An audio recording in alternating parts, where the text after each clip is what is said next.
সোনমার্গের রাস্তার ধারে ভর্তি সুন্দর ফুল ফুটে আছে। ওটা বসতে আড্ডা মারতে দারুণ লাগে।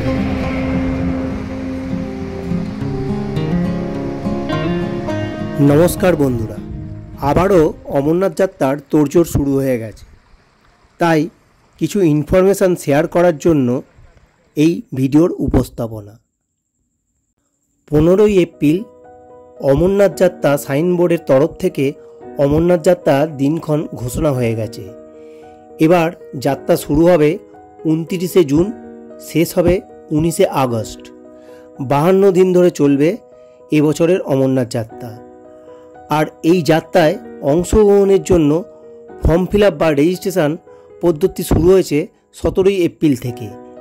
আপনি অনলাইনে রেজিস্ট্রেশন করতে পারেন, আর অফলাইনে করতে চাইলে পাঞ্জাব ন্যাশনাল ব্যাংক বা জম্মু কাশ্মীর ব্যাংকের যে কোনো শাখা থেকে ফর্ম নিয়ে রেজিস্ট্রেশন সম্পূর্ণ করতে পারেন। এবার আসি দক্ষিণ কাশ্মীরে অবস্থিত এই সোনমার্গ বা অমরনাথ দর্শনে আসবেন কিভাবে। হাওড়া থেকে রাত 11:55 হিমগিরি এক্সপ্রেসে আসতে পারেন। এছাড়া শিয়ালদা থেকে হামসফর এক্সপ্রেস এবং কলকাতা স্টেশন থেকে জম্মু তাওয়াই এক্সপ্রেস ধরে আপনি প্রথমে জম্মু পৌঁছতে পারেন, এবং সেখান থেকে শেয়ার গাড়ি করে, যা শেয়ার গাড়ির ভাড়া পড়বে 1000 টাকার মতন মিনিমাম, তো শেয়ার গাড়ি করে আপনি চলে আসতে পারেন সোনমার্গ বা বালতাল। আর আপনি যদি পকেট ফ্রেন্ডলি বাজেটে একটু কাশ্মীর ঘুরতে চান, তবে আমার মতে সেরা সময় হচ্ছে এই অমরনাথ যাত্রার সময়। এই সময় আপনি খুব কম খরচে এবং ন্যায্য ভাড়া এবং ন্যায্য দামে সমস্ত জিনিস পেয়ে যাবেন। সে হোটেল বলুন কিংবা খাবার দাবার বা গাড়ি ভাড়া। এই সময় সমস্ত কিছু আর্মি যেহেতু বা সেনাবাহিনী মেনটেন করে, সেই জন্য সমস্ত কিছু খুব সুলভ মূল্যে পাওয়া যায়।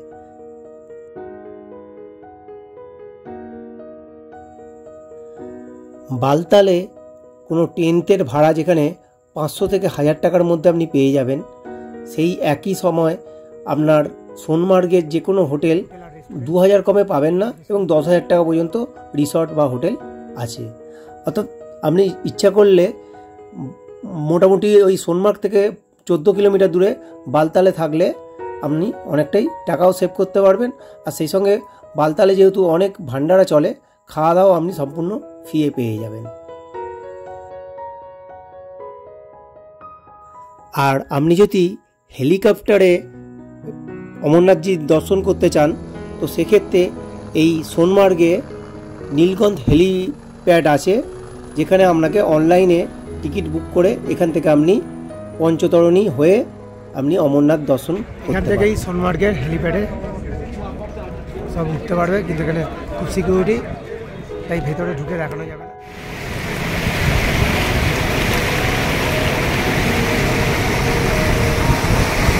এটা হচ্ছে আমাদের বালতাল থেকে সোনমার্গ যাওয়ার পথে রাস্তায় নদীর ভিউ। এইসব ছবিগুলো সাধারণত কেউ পাবে না, কারণ সবাই সোনমার্গ থেকে বালতাল গাড়িতে চলে যায়। অসাধারণ ভিউ পাওয়া গেছে, পুরো বালতাল থেকে সোনমার্গ যাওয়ার রাস্তাটা অসাধারণ ভিউ। আর এই জন্যই আমরা হেঁটে হেঁটে যাচ্ছি গাড়ির বদলে।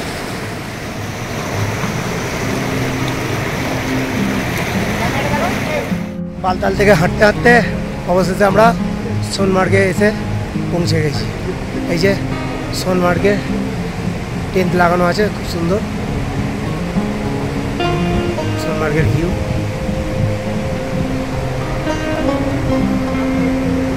আগে আরও যাবো সোনমার্গে, আরও উপরে উঠবো। এখানে প্রথম টেন্টটার ভিউ দিচ্ছি,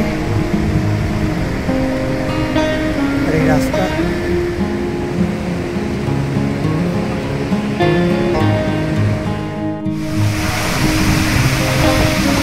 খুব সুন্দর সাজানো গোছানো সোনমার্গ জায়গাটা।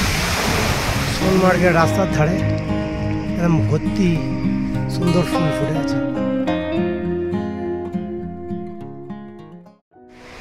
এখানে ব্রিজ তৈরি হচ্ছে, এই নদীর ওপর দিয়ে ব্রিজ, আর তারপরে টানেল একদম সিধেই যাবে। টানেল আমাদের অমরনাথজির যাতে যাত্রা তাড়াতাড়ি করা যায় সেই রাস্তা তৈরি হচ্ছে।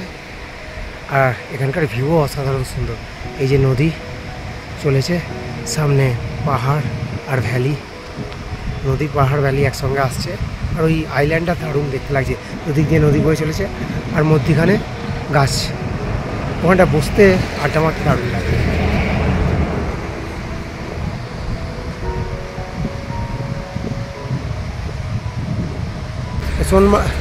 সোনমার্গে রিভার ক্রসিং করানো হয় এইখানে, এই রিভারটাকেই, এই যে ওখানে তার, ওখান থেকে সেই যেখানে ক্যাম্পগুলো আছে সাদা দেখা যাচ্ছে দূরে, ওইখানে অবধি নিয়ে যাবে।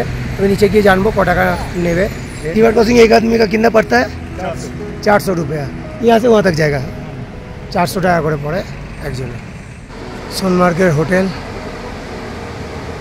একদম সব রিভার ভিউ আর মাউন্টেন ভিউ, পিছনে সব পাহাড় আর এই যে রিভারের ওপরে ব্রিজ। সোনমার্গের ওপরের নতুন হওয়া এই সেতুটা দিয়ে যাব না, এই কাঠের সেতুটা দিয়ে যাব, যেটা পুরনো সেতু, এটার উপর দিয়ে যাব। এই সোনমার্গের পুরনো ভাঙা কাঠের সেতু, এর উপর থেকে ভিউ সোনমার্গ ভ্যালি।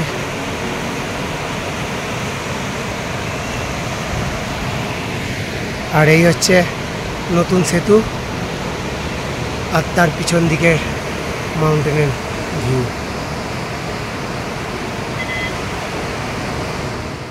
ভর্তি হোটেল আর রেস্টুরেন্ট, এই রেস্টুরেন্টগুলো খাওয়া যাবে, সব খাওয়া দাওয়া করার জন্য এই রেস্টুরেন্ট।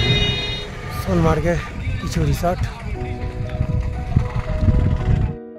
ওই যে দূরে দেখা যাচ্ছে থাজিওয়াস গ্লেসিয়ার, ওই থাজিওয়াস গ্লেসিয়ার দেখতে আমি এই বন্ধুদের সঙ্গে চললাম।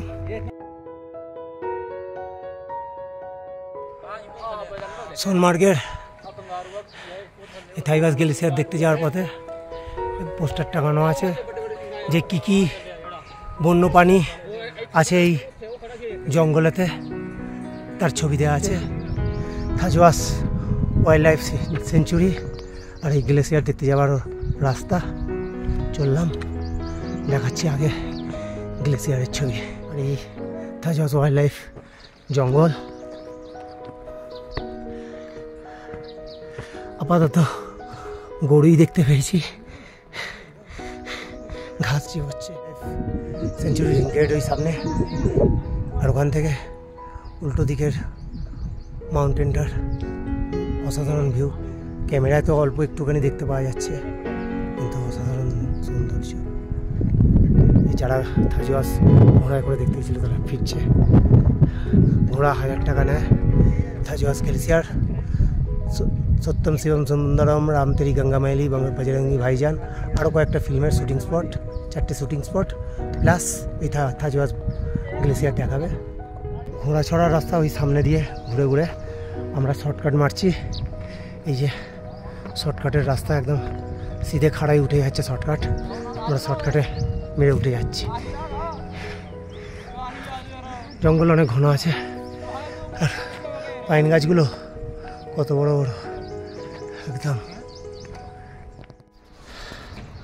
ওই সামনে থাইজোয়া গ্লেসিয়ার যাব, থাইজোয়াস গ্লেসিয়ার।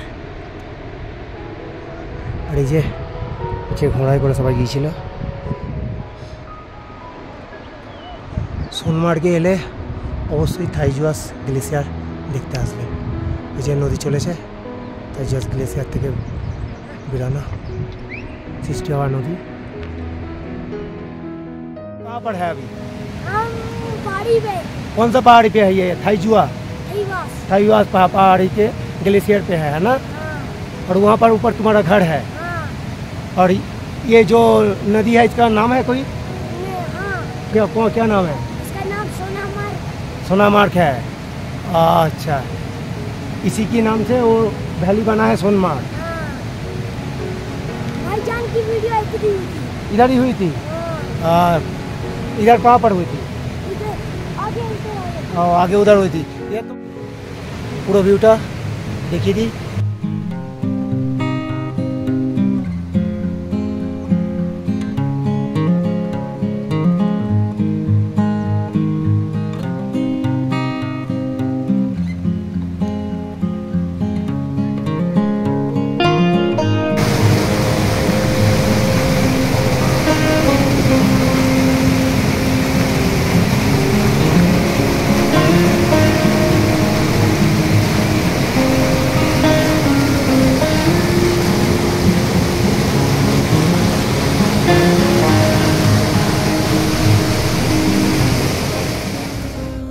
বন্ধুরা, অমরনাথ যাত্রা সম্পর্কে আর যদি কোনো ইনফরমেশান জানার থাকে তো আমাকে কমেন্টে জানাবেন, আমি তার উত্তর দিয়ে দেবো। এটা হচ্ছে থাইজুয়া গ্লেসিয়ারের মাউন্টেনের উল্টো দিকের মাউন্টেনগুলোর ভিউ আর ভ্যালিটার ভিউ। এখান দিয়ে নদীটা বয়ে গেছে, সোনাম নদী, যেটাকে থেকেই নাম হয়েছে সোনমার্গে, সেই নদী বয়ে গেছে। আর এই যে আরেকবার ফিরে যাওয়ার আগে পুরো ভিউটা একবার। এখানে অনেক ক্যাফেটেরিয়া হয়ে রয়েছে, যেখানে খাওয়া দাওয়া করা যেতে পারে, আর এখান থেকে ঘোরা নিয়েও যাওয়া যেতে পারে।